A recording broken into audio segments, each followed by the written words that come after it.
ಈಗಿನ ತುರ್ತಾಗಿ ನಾವು ಡಾಕ್ಟರ್ ಪ್ರಭಾಕರ್ ಭಟ್ ಕಲ್ಲಡ್ಕ ಅವರ ವಿರುದ್ಧ ಮೊನ್ನೆ ವಿವೇಕಾನಂದ ಜಯಂತಿ ದಿವಸದಂದು ಅವರು ರಾಷ್ಟ್ರ ಚಿಂತನೆಯ ಭಾಗವಾಗಿ ಒಂದು ರಾಷ್ಟ್ರವನ್ನು ಉದ್ದೇಶಿಸಿ ಮತ್ತು ಒಟ್ಟು ಸಭೆಯನ್ನು ಉದ್ದೇಶಿಸಿ ಮಾತನಾಡಿದ ಭಾಷಣದ ವಿರುದ್ಧ ಒಂದು FIR ದಾಖಲಾಗಿದೆ. ಆ ಒಂದು ರಾಷ್ಟ್ರವಾದಿಯಾಗಿ ಹಲವು ದಶಕಗಳಿಂದ ಇಡೀ ನಮ್ಮ ದಕ್ಷಿಣ ಕನ್ನಡ ಜಿಲ್ಲೆ ಇರ್ಬೋದು, ರಾಜ್ಯದ ಹಿಂದೂ ವಿಚಾರವಾಗಿ ಮತ್ತು ಹಿಂದುತ್ವದ ವಿಷಯಕವಾಗಿ ರಾಷ್ಟ್ರೀಯ ಸ್ವಯಂ ಸೇವಕ ಸಂಘದ ಸ್ವಯಂ ಸೇವಕರಾಗಿ ಇಡೀ ಹೋರಾಟವನ್ನು ಮಾಡಿ ಹಿಂದುತ್ವದ ವಿಷಯದಲ್ಲಿ ಮತ್ತು ರಾಷ್ಟ್ರ ಚಿಂತನೆ ಮತ್ತು ಶಿಕ್ಷಣ ಇತ್ಯಾದಿ ನಮ್ಮ ರಾಷ್ಟ್ರೀಯವಾದವಾದ ವಿಷಯಕ್ಕೋಸ್ಕರ ಕೆಲಸ ಮಾಡ್ತಿರುವಂತಹ ಪ್ರಭಾಕರ್ ಭಟ್ರ ವಿರುದ್ಧ FIR ಆಗಿರುವುದು ಬಹಳ ಖಂಡನೀಯ ವಿಷಯ ಅನ್ನೋದು ದೃಷ್ಟಿಕೋನದಲ್ಲಿ ನಾವಿವತ್ತು ಸೇರಿರುವಂತು. ಅದರ ಜೊತೆಗೆ ಮೊನ್ನೆ ಉಡುಪಿಯ ಪರ್ಯಾಯ ಮಹೋತ್ಸವದಲ್ಲಿ ಓಂಕಾರ ಧ್ವಜವನ್ನ ಜಿಲ್ಲಾಧಿಕಾರಿಯವರು ಹಾರಿಸಿದರು. ಅದು ಭಗವದ್ ಧ್ವಜ, ರಾಷ್ಟ್ರೀಯ ಸ್ವಯಂ ಸೇವಕ ಸಂಘದ ಧ್ವಜ ಅನ್ನೋ ರೀತಿಯಲ್ಲಿ ಬಾಲಿಶ ಹೇಳಿಕೆಯನ್ನ ಕೊಟ್ಟಂತ ಕಾಂಗ್ರೆಸ್ ಹಿರಿಯ ಮುಖಂಡ ಶ್ರೀ ರಮಾನಾಥ ರೈ ಅವರ ಹೇಳಿಕೆಯನ್ನು ಖಂಡಿಸಿ ನಾವು ಇವತ್ತು ಸೇರಿದ್ದೇವೆ. ಈ ಒಂದು ಪತ್ರಿಕಾಗೋಷ್ಠಿಯಲ್ಲಿ ನಮ್ಮೊಂದಿಗೆ ಮಾನ್ಯ ವಿನಯ್ ಕುಮಾರ್ ಕಲ್ಲಡ್ಕ ಮಂಡಲ ಕಾರ್ಯದರ್ಶಿ ಅವರು ಇದ್ದಾರೆ. ಜೊತೆಗೆ ನಮ್ಮ ಮಂಡಲ ಕೋಶಾಧಿಕಾರಿ ಸುಬೋಧ್ ಶೆಟ್ಟಿ ಅವರಿದ್ದಾರೆ. ಅದಕ್ಕೆ SC ಮೋರ್ಚಾದ ಕಾರ್ಯದರ್ಶಿ ಜಗನ್ನಾಥ್ ಅವರಿದ್ದಾರೆ. ಹಾಗೆ ನಮ್ಮ ಅಜ್ಜಾವರ ಶಕ್ತಿ ಕೇಂದ್ರದ ಅಧ್ಯಕ್ಷರಾಗಿರುವಂತಹ ರಾಜೇಶ್ ಅವರಿದ್ದಾರೆ. ಜೊತೆಗೆ ನಗರ ಮಹಾಶಕ್ತಿ ಕೇಂದ್ರದ ಅಧ್ಯಕ್ಷರು AT ಕುಸುಮಾಧರ್ ಇದ್ದಾರೆ. ಹಾಗೆ ಕಾರ್ಯದರ್ಶಿ ನಾರಾಯಣ ಇದ್ದಾರೆ. ಬಂದಿರುವ ನಮ್ಮ ಎಲ್ಲ ಪತ್ರಕರ್ತ ಮಿತ್ರರನ್ನ, ಮಾಧ್ಯಮ ಮಿತ್ರರನ್ನ ಸ್ವಾಗತಿಸುತ್ತಾ ಈ ಪತ್ರಿಕಾಗೋಷ್ಠಿಯ ಒಂದು ತೀವ್ರತೆಯನ್ನ ಇಡೀ ಸಮಾಜಕ್ಕೆ ವಿತರಿಸಬೇಕು. ಜೊತೆಗೆ ಹಿಂದೂ ದಮನಕಾರಿ ನೀತಿಯನ್ನ ಅನುಸರಿಸುತ್ತ ಕಾಂಗ್ರೆಸ್ನ ಈ ನೀತಿಯನ್ನ ಖಂಡಿಸುವ ದೃಷ್ಟಿಕೋನದಲ್ಲಿ ಇಡೀ ನಮ್ಮ ಜನಮಾನಸದಲ್ಲಿ ಒಟ್ಟಾಗಿ ಬಹುಶಃ ನಮ್ಮ ದೇಶದಲ್ಲಿ ಪಾಕಿಸ್ತಾನ ಧ್ವಜ ಹಾರಿಸಿದ್ರು ಕೂಡ ಅದನ್ನ ಕೇಳದಿರುವಂತಹ ಪರಿಸ್ಥಿತಿ. ಆದ್ರೆ ಹಿಂದೂಗಳು ಇಂದು ನಮ್ಮ ಅಸ್ಮಿತೆ ಅಥವಾ ತಾತ್ವಿಕ ಸಿದ್ಧಾಂತ ಚಿಹ್ನೆ ಇರುವಂತಹ ಓಂಕಾರ ಧ್ವಜಗಳನ್ನ ಹಾರಿಸಿದ ಕೂಡಲೇ ಅದು ಸರಿಯಲ್ಲ ಅನ್ನುವ ದೃಷ್ಟಿಕೋನದಲ್ಲಿ ಅದರ ವಿರುದ್ಧ ಹೇಳಿಕೆಗಳನ್ನು ಕೊಡುವಂಥದ್ದು. ಒಟ್ಟಾಗಿ ನಮ್ಮ ಹಿಂದುತ್ವದ ವಿಷಯದಲ್ಲಿ ಮತ್ತು ಸಂಸ್ಕೃತಿ, ದೇಶದ ರಾಷ್ಟ್ರ ಚಿಂತನೆಯ ವಿಷಯದಲ್ಲಿ ಕೆಲಸ ಮಾಡ್ತಿರುವಂತಹ ಹಿರಿಯ ಮುಖಂಡ ಪ್ರಭಾಕರ್ ಭಟ್ರ ವಿರುದ್ಧ ಆಗಿಂದಾಗೆ FIRಗಳಾಗ್ತಿರೋದು. ಜೊತೆಗೆ ಇತ್ತೀಚೆಗೆ ಮೊನ್ನೆ ಬಹುಶಃ ನಮ್ಮ ಇಡೀ ಜಗತ್ತಿಗೆ ಗೊತ್ತಿದೆ ನಮ್ಮ ಹಿಂದುತ್ವದ ವಿಷಯ, ಜೊತೆಗೆ ಒಂದು ಮಾನವೀಯ ಮೌಲ್ಯಗಳನ್ನ ಎತ್ತಿ ಹಿಡಿದಂತ ಸಂತ ಅಂತ ಕರೆಸಿಕೊಳ್ಳುವಂತಹ ಸ್ವಾಮಿ ವಿವೇಕಾನಂದರ ಜನ್ಮದಿನದಂದು ಒಂದು ಭಾಷಣ ಮಾಡಿದಂತ ವಿಷಯವಾಗಿ ಅವರ ವಿರುದ್ಧ FIR ಮಾಡಿರುವಂಥದ್ದು ಖಂಡನೀಯ ವಿಷಯ ಅನ್ನೋ ದೃಷ್ಟಿಕೋನದಲ್ಲಿ ನಾವು ಸೇರಿದ್ದೇವೆ. ಹಾಗಾಗಿ ಎಲ್ಲ ವಿಷಯಗಳ ವಿಸ್ತೃತ ವಿಷಯವನ್ನು ನಾವು ನಮ್ಮ ಪತ್ರಿಕೆ ಹೇಳಿಕೆಯಲ್ಲಿ ಕೊಟ್ಟಿದ್ದೇವೆ. ಇದನ್ನೆಲ್ಲ ನಮ್ಮ ಇಡೀ ಜನಮಾನಸದಲ್ಲಿ ವಿತರಿಸಬೇಕು ಅನ್ನೋ ದೃಷ್ಟಿಕೋನದಲ್ಲಿ ನಾವು ಸೇರಿರುವಂಥದ್ದು. ಮುಂದಿನ ವಿಷಯವಾಗಿ ನಮ್ಮ ಮಂಡಲ ಪ್ರಧಾನ ಕಾರ್ಯದರ್ಶಿಯವರು ವಿನಯ್ ಕುಮಾರ್ ಕಲ್ಲಡ್ಕ ಅವರು ತಗೊಳ್ಳುವ ವಿರುದ್ಧ ವಿನಂತಿಯನ್ನು ಮಾಡ್ತಾರೆ. ಈ ಒಂದು ತುರ್ತು ಪತ್ರಿಕಾಗೋಷ್ಠಿಯಲ್ಲಿ ಇರ್ತಕ್ಕಂಥ ಎಲ್ಲ ನಮ್ಮ ಪಾರ್ಟಿಯ ನಾಯಕರು ಹಾಗೇನೆ ಎಲ್ಲ ಪತ್ರಕರ್ತ ಬಂಧುಗಳು, ಬಹುಶಃ ಕಾಂಗ್ರೆಸ್ ಮಾನಸಿಕತೆ ಇವತ್ತು ಯಾವ ರೀತಿ ಬದಲಾಗ್ತಾ ಇದೆ ಅನ್ನೋದಕ್ಕೆ ಮೊನ್ನೆಯ ಘಟನಾವಳಿಗಳು ಸಾಕ್ಷಿಯಾಗ್ತಾ ಇದೆ. ಅನೇಕ ಘಟನೆಗಳನ್ನು ನಾವು ಸಾರಾಸಗಟಾಗಿ ಮೊನ್ನೆಯನ್ನು ತೆಗೆದು ನೋಡಿದರೆ ಸಂಪೂರ್ಣವಾಗಿ ಒಂದು ರೀತಿಯಲ್ಲಿ ಹಿಂದುತ್ವವನ್ನೇ ವಿರೋಧಿಸುವಂತ ಒಂದು ಮಾನಸಿಕತೆ ಇವತ್ತು ಕಾಂಗ್ರೆಸ್ನ ನಾಯಕರಲ್ಲಿ ಬರ್ತಾ ಇದೆ ಅನ್ನುವಂಥದ್ದು ಕಾಣ್ತಾ ಇದೆ. ಈಗ ರಾಹುಲ್ ಗಾಂಧಿ ಅವರೇ ಒಂದು ಕಡೆಯಲ್ಲಿ ಹೇಳುವಂತೆ ನಮ್ಮದು ಮುಸಲ್ಮಾನರ ಪಾರ್ಟಿ ಕಾಂಗ್ರೆಸ್ ಅನ್ನುವಂಥದ್ದನ್ನು ಇವತ್ತು ಹೇಳಿದ್ದಾರೆ ರಾಹುಲ್ ಗಾಂಧಿ ಅವರು. ಅದರ ಮುಂದುವರಿದ ಭಾಗವಾಗಿ ಕರ್ನಾಟಕದಲ್ಲಿ ಕಳೆದ ಅನೇಕ ದಿನಗಳಿಂದ ಹಿಂದುತ್ವವನ್ನೇ ವಿರೋಧಿಸುವಂತ ಒಂದು ಪ್ರಕ್ರಿಯೆ ಇವತ್ತಿನ ಕಾಂಗ್ರೆಸ್ ಸರ್ಕಾರದಿಂದ ನಡೀತಾ ಇದೆ. ಬಹುಶಃ ಭಗವದ್ ಧ್ವಜ ನಮ್ಮ ಕಾಂಗ್ರೆಸ್ನ ನಾಯಕರಿಗೆ ಗೊತ್ತಿಲ್ಲ ಅಂತ ಕಾಣ್ತದೆ. ಭಗವದ್ ಧ್ವಜ ಅನ್ನುವಂಥದ್ದು ಅದು RSS ನ ಧ್ವಜ ಅನ್ನುವಂಥ ಬಾಲಿಶವಾದಂತಹ ಹೇಳಿಕೆಯನ್ನ ರಮಾನಾಥ ರೈ ಅವರು ಕೊಟ್ಟಿದ್ದಾರೆ. ಭಗವದ್ ಧ್ವಜ ಅನ್ನುವಂಥದ್ದು ನಮ್ಮ ಪುರಾತನ ಇತಿಹಾಸ ಮತ್ತು ಪುರಾಣ ಕಾಲದಿಂದ ಆ ಭಗವದ್ ಧ್ವಜವನ್ನು ನಾವು ನೋಡಿದ್ದೇವೆ. ರಾಮನ ಕಾಲದಲ್ಲಿ ಇರ್ಬೋದು, ಮಹಾಭಾರತದ ಯುದ್ಧದಲ್ಲಿ ಇರ್ಬೋದು. ಮಹಾಭಾರತ ಯುದ್ಧದಲ್ಲಿ ಅರ್ಜುನನ ಧರ್ಮಸ್ಥಾಪನೆಗೋಸ್ಕರ ಅರ್ಜುನನ ರಥದ ಮೇಲೆ ಇದ್ದದ್ದು ಇದೇ ಭಗವದ್ ಧ್ವಜ. ಪರಕೀಯರ ಆಕ್ರಮಣ ಆದಾಗ ಮತ್ತೆ ಈ ದೇಶದ ಸಂಸ್ಕೃತಿಯನ್ನ ಉಳಿಸಲಿಕ್ಕೋಸ್ಕರ ಶಿವಾಜಿಯವರಿರ್ಬಹುದು, ರಾಣಾ ಪ್ರತಾಪ್ ಇರ್ಬೋದು, ಇವುಗಳಿಗೆ ಹೋರಾಟ ಮಾಡಿದಂತಹ ಸಂದರ್ಭದಲ್ಲಿ ಭಗವದ್ ಧ್ವಜವನ್ನೇ ಆದರ್ಶವನ್ನಾಗಿ ಇಟ್ಟುಕೊಂಡು ಕೆಲಸ ಮಾಡಿದ್ರು. ಅಂತಹ ಭಗವದ್ ಧ್ವಜವನ್ನ ರಾಷ್ಟ್ರೀಯ ಸ್ವಯಂ ಸೇವಕ ಸಂಘ ಕೂಡ ತನ್ನ ಗುರುವನ್ನಾಗಿ ಸ್ವೀಕರಿಸಿ ಇವತ್ತು ರಾಷ್ಟ್ರೀಯ ಸ್ವಯಂ ಸೇವಕ ಸಂಘ 100 ವರ್ಷಗಳಿಂದ ಬೆಳೆದು ಬಂದಿದೆ. ಇವತ್ತು ಹಿಂದೂ ಸಂಘಟನೆ ಜನಮಾನಸದಲ್ಲಿ ಎಲ್ಲ ಕಡೆ ಕೂಡ ಪಸರಿಸಿದೆ. ಅದರ ಪರಿಣಾಮವಾಗಿ ಭಾರತೀಯ ಪರಂಪರೆಯನ್ನ, ಭಾರತೀಯ ಸಂಸ್ಕೃತಿಯನ್ನ ಬೆಂಬಲಿಸುವಂತಹ ಪಾರ್ಟಿ ಇವತ್ತು ಅಧಿಕಾರಕ್ಕೆ ಬಂದಿದೆ ಎಲ್ಲ ಕಡೆಯಲ್ಲಿ ಕೂಡ. ಕಾಂಗ್ರೆಸ್ ಸಹಜವಾಗಿ ನಾಮಾವಶೇಷ ಆಗ್ತಾ ಇದೆ. ಯಾಕಂತ ಹೇಳಿದ್ರೆ ಅವರಿಗೆ ಭಾರತೀಯತೆ, ಹಿಂದೂ ಸಂಸ್ಕೃತಿ ಇದು ಯಾವುದು ಕೂಡ ಬೇಡ ಅನ್ನೋದನ್ನ ಅವರೇ ಡಿಕ್ಲೇರ್ ಮಾಡಿರುವ ಕಾರಣಕ್ಕೋಸ್ಕರ ಇವತ್ತು ಜನ ಅವರನ್ನ ತಿರಸ್ಕಾರ ಮಾಡಿದ್ದಾರೆ. ಮೊನ್ನೆ ಉಡುಪಿಯಲ್ಲಿ ಪರ್ಯಾಯದ ಸಂದರ್ಭದಲ್ಲಿ, ಉಡುಪಿ ಪರ್ಯಾಯದ ಮೆರವಣಿಗೆಯ ಸಂದರ್ಭದಲ್ಲಿ ಜಿಲ್ಲಾ ಉಸ್ತುವಾರಿ ಸಚಿವರು ಬರಬೇಕಿತ್ತು. ಜಿಲ್ಲಾ ಉಸ್ತುವಾರಿ ಸಚಿವರು ಅಬ್ಸೆಂಟ್, ಅವರು ಗೈರು ಹಾಜರಾದ ಕಾರಣದಿಂದಾಗಿ ಮೆರವಣಿಗೆಯನ್ನ ಚಾಲನೆ ಕೊಡಬೇಕು ಅಂತ ಹೇಳಿದ್ರೆ ಅಲ್ಲಿದ್ದದ್ದು ಭಗವಧ್ವಜ. ಸಹಜವಾಗಿ ಹಿಂದೂ ಪರಂಪರೆಯ ಒಂದು ಯತಿಗಳ ಒಂದು ಪರ್ಯಾಯದ ಸಂದರ್ಭದಲ್ಲಿ ಅಲ್ಲಿ ಓಂಕಾರ ಧ್ವಜವನ್ನ ಎಲ್ಲ ಕಡೆ ಹಾಕಿದ್ರು. ಒಂದು ಓಂಕಾರದ ಧ್ವಜವನ್ನ ಅಲ್ಲಿನ ಶಾಸಕರು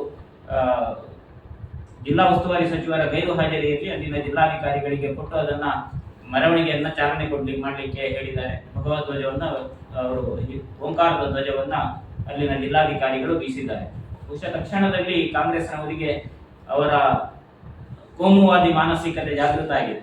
ಯಾಕಂದ್ರೆ ಇವತ್ತು ಕೋಮುವಾದ ಅನ್ನೋದು ಯಾವುದು ಅಂತ ಹೇಳಿ ನಾವು ಪ್ರಶ್ನೆ ಮಾಡಬೇಕಾದಂತ ಕಾಲ ಇದೆ. ಅವರ ಕೋಮುವಾದಿ ಮಾನಸಿಕತೆ ಜಾಗೃತ ಆಗಿದೆ. ಹೇಗೆ ಅವರು ಎಲ್ಲಿ ಮುಸಲ್ಮಾನರ ಮತಗಳನ್ನ ಕಳ್ಕೊಳ್ತಾರ ಅನ್ನುವಂಥ ಭಯದಿಂದ ತಕ್ಷಣದಲ್ಲಿ ಅವರು ಜಿಲ್ಲಾಧಿಕಾರಿಯವರ ಮೇಲೆ ಕ್ರಮ ಕೈಗೊಳ್ಳಬೇಕನ್ನುವಂತಹ ಮನವಿಯನ್ನ ಕೊಟ್ಟಿದ್ದಾರೆ. ಅದರ ಜೊತೆಗೆ ನಿನ್ನೆ ಮೊನ್ನೆ ನಡೆದಂತಹ ಪ್ರತಿಭಟನೆಗಳಲ್ಲಿ ಅವರ ನಾಯಕರುಗಳು RSS ಧ್ವಜವನ್ನು ಹಿಡಿದಂತಹ ಜಿಲ್ಲಾಧಿಕಾರಿಯವರ ಮೇಲೆ ಕ್ರಮ ಕೈಗೊಳ್ಳಬೇಕನ್ನುವಂತಹ ಬಾಲಿಶವಾದಂತಹ ಹೇಳಿಕೆಯನ್ನ ಕೊಟ್ಟಿದ್ದಾರೆ. ನಾವು ಪ್ರಶ್ನೆ ಮಾಡಬೇಕಾದ್ದು, ಒಂದು ಹಿಂದೂ ಸಂಪ್ರದಾಯದ ಒಂದು ಪರ್ಯಾಯದ ಕಳೆದ ಅನೇಕ ವರ್ಷಗಳಿಂದ ಬಂದಿರತಕ್ಕಂಥ ಈ ಒಂದು ಪರ್ಯಾಯ ಮಹೋತ್ಸವಕ್ಕೆ ಬಹುಶಃ ಯಾವ ಧ್ವಜವನ್ನು ಹಾಕ್ಲಿಕ್ಕೆ ಅಪೇಕ್ಷೆ ಪಡ್ತಾರೆ ಅನ್ನುವಂಥದ್ದು ನಾವು ಪ್ರಶ್ನೆ ಮಾಡಬೇಕು. ರಾಷ್ಟ್ರಧ್ವಜವನ್ನಂತೂ ಹಾಕ್ಲಿಕ್ಕಿಲ್ಲ. ಹಾಗೆ ಮತ್ತೆ ಯಾವ ಧ್ವಜವನ್ನ ಹಾರಿಸಬೇಕು? ಪಾಕಿಸ್ತಾನದ ಧ್ವಜವನ್ನ ಅಥವಾ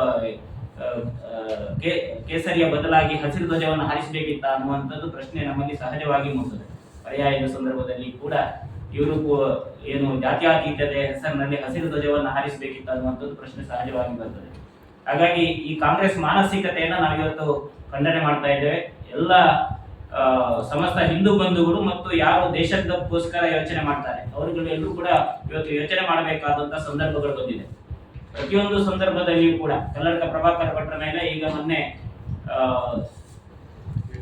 ವಿವೇಕಾನಂದ ಜಯಂತಿಗೆ ಮಾಡಿದಂತಹ ಭಾಷಣ, ಬಹುಶಃ ಅದೊಂದು ಇಂಡೋರ್ ಪ್ರೋಗ್ರಾಮ್,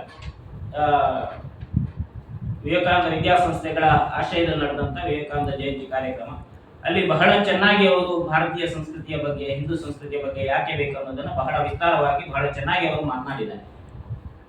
ಅದನ್ನ ಸಹಿಸದಂತಹ ಕಾಂಗ್ರೆಸ್ ಪ್ರೇರಿತ ಮಾನವ ಬಂಧುತ್ವ ವೇದಿಕೆ ಅನ್ನುವಂತ ಒಂದು ಸಂಘಟನೆ, ಅಮಲ ರಾಮಚಂದ್ರರ ನೇತೃತ್ವದಲ್ಲಿ ಇರ್ತಕ್ಕಂಥ ಸಂಘಟನೆ. ಅಮಲ ರಾಮಚಂದ್ರರು ಕಾಂಗ್ರೆಸ್ನ ವಕ್ತಾರರು.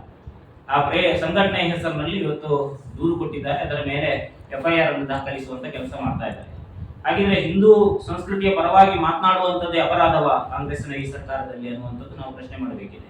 ಎಲ್ಲಿಯವರೆಗೆ ಅಂತ ಹೇಳಿದ್ರೆ ನಮಗೆಲ್ಲ ಗೊತ್ತಿದೆ.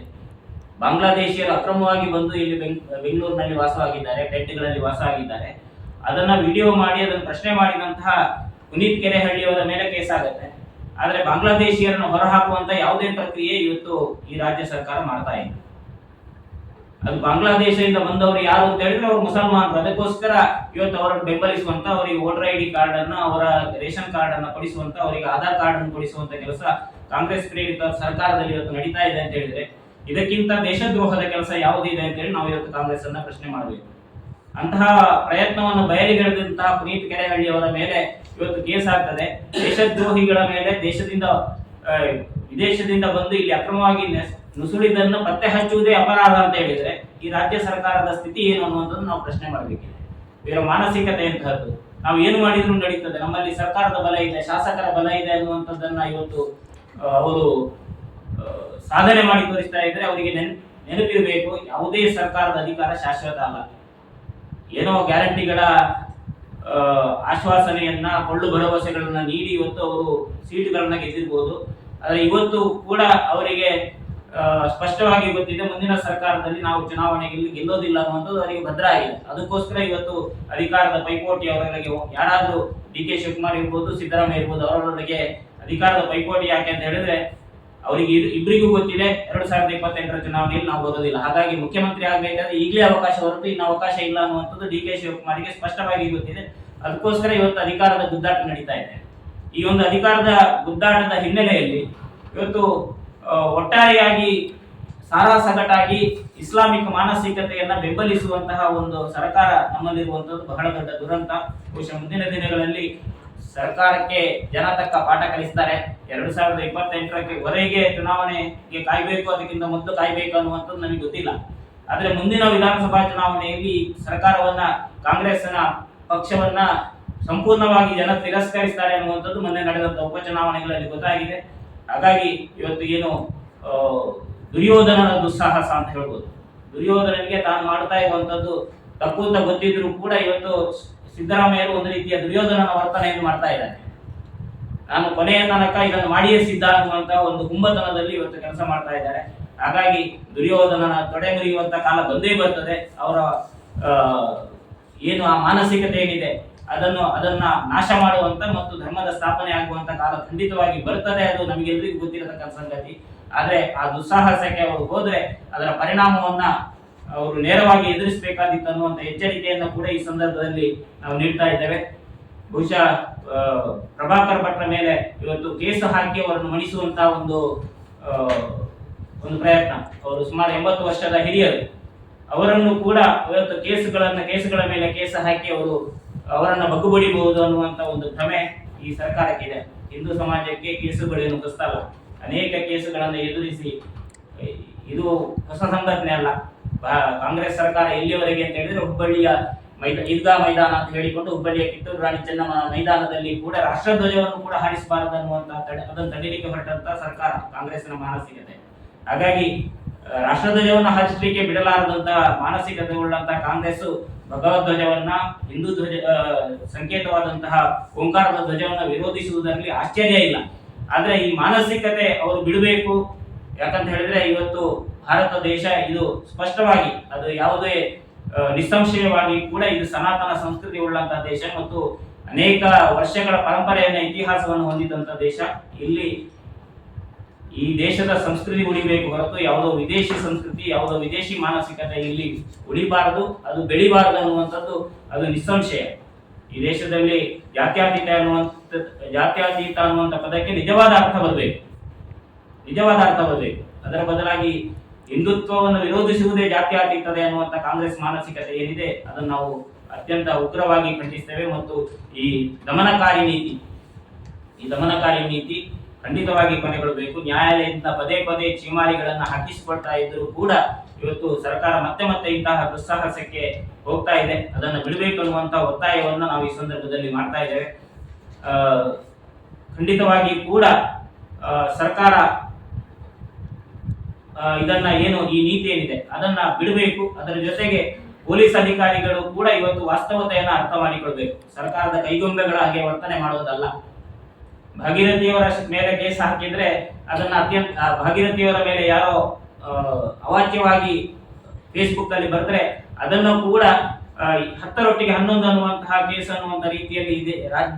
ಈ ದಕ್ಷಿಣ ಕನ್ನಡ ಜಿಲ್ಲೆಯ SP-ಯರು ಸಾಮಾನ್ಯ ಕೇಸ್ ಅನ್ನುವಂತ ರೀತಿಯಲ್ಲಿ ಬಿಂಬಿಸ್ತಾರೆ ಅಂತ ಹೇಳಿದ್ರೆ ನಾವಿದನ್ನ ಇವತ್ತು ಪೊಲೀಸ್ ಮಾನಸಿಕತೆ ಕೂಡ ಹೇಗೆ ಕಾಂಗ್ರೆಸ್ ಸರ್ಕಾರಕ್ಕೆ ಸರಿಯಾಗಿ ಹೋಗಿದೆ ಅನ್ನುವಂಥದ್ದನ್ನು ನಾವು ಗಮನಿಸಬೇಕಿದೆ. ಮುಂದಿನ ದಿನಗಳಲ್ಲಿ ಖಂಡಿತವಾಗಿ ಕೂಡ ಸರ್ಕಾರ ಬದಲಾಗ್ತದೆ. ಪೊಲೀಸ್ ಅಧಿಕಾರಿಗಳು ಕೂಡ ಇದನ್ನು ಅರಿತುಕೊಳ್ಬೇಕು. ಯಾವುದೋ ಸರ್ಕಾರ ಹೇಳ್ತದೆ, ಸರ್ಕಾರ ಒತ್ತಡ ಹೇಳ್ತದೆ, ಯಾವುದೋ ರಾಜಕೀಯ ನಾಯಕರು ಒತ್ತಡ ಹೇಳ್ತಾರೆ ಅನ್ನುವಂಥ ಕಾರಣಕ್ಕೋಸ್ಕರ ಕೇಸ್ ಮಾಡುವುದಲ್ಲ, ಬದಲಾಗಿ ನ್ಯಾಯಯುತವಾದಂತಹ ರೀತಿಯಲ್ಲಿ ಪೊಲೀಸ್ ಇಲಾಖೆ ಕೂಡ ನಡ್ಕೊಳ್ಬೇಕು ಅನ್ನುವಂಥ ರೀತಿಯಲ್ಲಿ ಈ ಸಂದರ್ಭದಲ್ಲಿ ನಾವು ಒತ್ತಾಯ ಮಾಡ್ತಾ ಇದ್ದೇವೆ. ಅವರ ಹಿಂದೆ ಬಹಳ ಗಟ್ಟಿನಿಂದ ಬಿಜೆಪಿ ನಿಲ್ತದೆ ಅನ್ನೋದನ್ನು ಕೂಡ ಹೇಳಿಕೆ ಬಯಸ್ತೇವೆ. ಜೊತೆಗೆ ಭಗವಧ್ವಜ, ಹಿಂದುತ್ವ, ಹಿಂದೂ ಸಂಕೇತಗಳಿಗೆ ಹಾನಿಯಾದಾಗಲೂ ಕೂಡ ಬಿಜೆಪಿ ಗಟ್ಟಿತನದಿಂದ ಹೋರಾಡುತ್ತದೆ. ಇದರ ಮುಂದಿನ ದಿನಗಳಲ್ಲಿ ಈ ವಿಷಯಕ್ಕೋಸ್ಕರ ಬಿಜೆಪಿ ಸನ್ನದ್ಧಾಗ್ತದೆ. ಇದರ ಪರಿಣಾಮವನ್ನ ಸರ್ಕಾರ ಮತ್ತು ಕಾಂಗ್ರೆಸ್ ಅನುಭವಿಸಬೇಕಾಗ್ತದೆ ಎನ್ನುವುದನ್ನು ಕೂಡ ಈ ಪತ್ರಿಕಾಗೋಷ್ಠಿಯಲ್ಲಿ ಹೇಳಲಿಕ್ಕೆ ಬಯಸ್ತೇವೆ. ಮಾಡುವಂಥದ್ದು ಭಗವಧ್ವಜ ಮತ್ತು ಓಂಕಾರ ಧ್ವಜಗಳು ಎರಡು ಇದ್ರೆ ಹಿಂದುತ್ವದ ಸಂಕೇತಗಳೇ. ರಾಷ್ಟ್ರೀಯ ಸ್ವಯಂ ಸೇವಕ ಸಂಘದಲ್ಲಿ ನಾವು ಏನು ಗುರು ಸ್ಥಾನದಲ್ಲಿ ಇಟ್ಟು ನಾವು ಅದನ್ನ ಗುರು ಸ್ಥಾನದಲ್ಲಿ ಇಟ್ಟಿರುವಂಥದ್ದು ಭಗವಧ್ವಜ. ಮೊನ್ನೆ ಉಡುಪಿ ಪರ್ಯಾಯದಲ್ಲಿ ಅವರು ಜಿಲ್ಲಾಧಿಕಾರಿಯವರು ಹಾರಾಟ ಮಾಡಿದ್ರು. ಅದರಲ್ಲಿ ಓಂಕಾರ ಇದೆ, ಓಂಕಾರ ಧ್ವಜ. ಎರಡು ವ್ಯತ್ಯಾಸಗಳನ್ನು ಕೂಡ ಗಮನಿಸಿಕೊಳ್ಬೇಕಾದಂಥದ್ದು. ಅದನ್ನ ಬಹುಶಃ ಅದನ್ನು ಗಮನಿಸದೆ ಅದು RSS ಧ್ವಜವೇ ಅಲ್ಲ, ಭಗವಧ್ವಜ ಅಲ್ಲ, ಓಂಕಾರ ಇತ್ತು, ಓಂಕಾರ ಧ್ವಜ. ಹಾಗಾಗಿ ಆ ಓಂಕಾರ ಧ್ವಜದ ವಿಷಯದಲ್ಲಿ ಬಾಲಿಶವಾಗಿ ಹೇಳಿಕೆ ನೀಡುವುದು ಕೂಡ ಬಹಳ ಖಂಡನೀಯ. ಆ ವ್ಯತ್ಯಾಸವನ್ನು ಅರಿತುಕೊಳ್ಳದಿರುವುದು ಬಹಳ ಬಾಲಿಶ ಅವರ ಮನಸ್ಥಿತಿ ಕಂಡು ಬರ್ತಾರೆ. ಸಂಪೂರ್ಣವಾಗಿ ಮೊನ್ನೆ ಭಾಷಣವನ್ನು ಸ್ವತಃ ಕೇಳಿದವರು ನಮಗೆ ಮಾಹಿತಿಯನ್ನು ಕೊಟ್ಟಿದ್ದಾರೆ. ಯಾವುದೇ ದ್ವೇಷದ ಭಾಷಣ ಇಲ್ಲದೆ ಬಹಳ ಚೆನ್ನಾಗಿ ಅವರು ಹಿಂದೂ ಸಂಸ್ಕೃತಿಯ ಬಗ್ಗೆ, ಹಿಂದೂ ಸಂಸ್ಕಾರ ಯಾಕೆ ಬೇಕು ಅನ್ನೋದರ ಬಗ್ಗೆ ಬಹಳ ಚೆನ್ನಾಗಿ ಮಾತನಾಡಿದ್ದಾರೆ ಅನ್ನುವಂಥದ್ದನ್ನು ಪ್ರತ್ಯಕ್ಷ ಅದನ್ನು ಕೇಳುವುದನ್ನು ನಮಗೆ ಹೇಳಿದ್ದಾರೆ. ಬಹಳ ಉತ್ಕೃಷ್ಟವಾದಂಥ ಹಿಂದುತ್ವದ ವಿಚಾರಧಾರೆ ಮತ್ತು ವಿವೇಕಾನಂದರ ಕುರಿತಾದಂಥ ವಿಚಾರಧಾರೆ ಬಗ್ಗೆ ಬಹಳ ಚೆನ್ನಾಗಿ ಮಾತಾಡಿದ್ದಾರೆ ಅನ್ನುವಂಥದ್ದನ್ನು ಕೇಳುವುದನ್ನು ಹೇಳಿದ್ದಾರೆ. ಹಿಂದುತ್ವವನ್ನೇ ಇವತ್ತು ವಿರೋಧ ಮಾಡುವವರಿಗೆ ಸಹಜವಾಗಿ ಅದು ವಿರೋಧ ಅಂತ ಕಂಡಿರುವುದು. ಹಿಂದುತ್ವ ಅಂತೇಳಿ ಯಾರು ಹೇಳುವಾಗಿಲ್ಲ ಅಥವಾ ಭಗವಧ್ವಜವನ್ನು ಹಾರಿಸುವಾಗಿಲ್ಲ, ಅದು ಕೂಡ ಕೋಮುವಾದ ಅಂತ ಹೇಳುವಂತ ದೃಷ್ಟಿ ಈ ಕಾಂಗ್ರೆಸ್ ಮಾನಸಿಕ.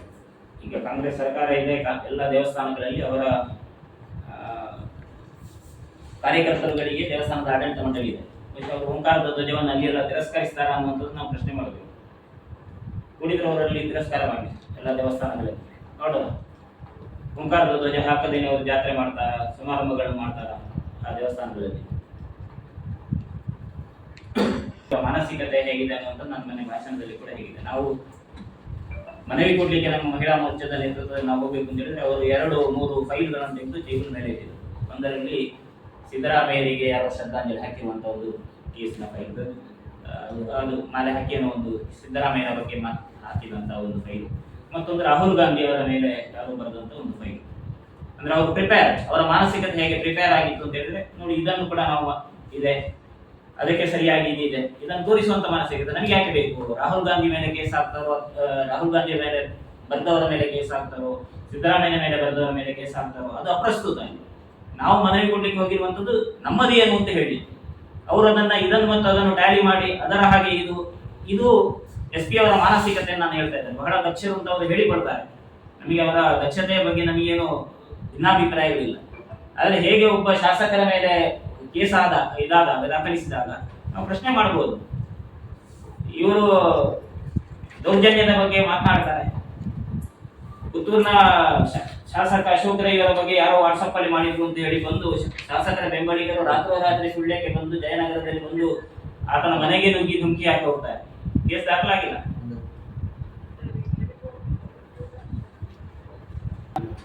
ಇವರ ಮನೆಗೆ ತಮಟೆ ಹೊಡ್ಕೊಂಡು ಹೋದ್ರು. ಒಬ್ಬ ಹಿಂದೂ ಬರಹಗಾರನೇ ಬರೆದವನ ಮೇಲೆ ತಮಟೆ ಹೊಡ್ಕೊಂಡು ಹೋದ್ರು ಅಶೋಕ್ ರೈ ಬೆಂಬಲಿಗರು. ಅವರ ಮನೆಗೆ ನುಗ್ಗಿದ್ರು ಅಕ್ರಮವಾಗಿ. ಕೇಸ್ ಹಾಕ್ಲಿಲ್ಲ. ಹಾಗೆ ಯಾವುದು ಸಮರ್ಥನೀಯ ಅನ್ನುವಂಥದ್ದು ನಾವು ಕೇಳಬೇಕು ಪೊಲೀಸ್ ಇಲಾಖೆ.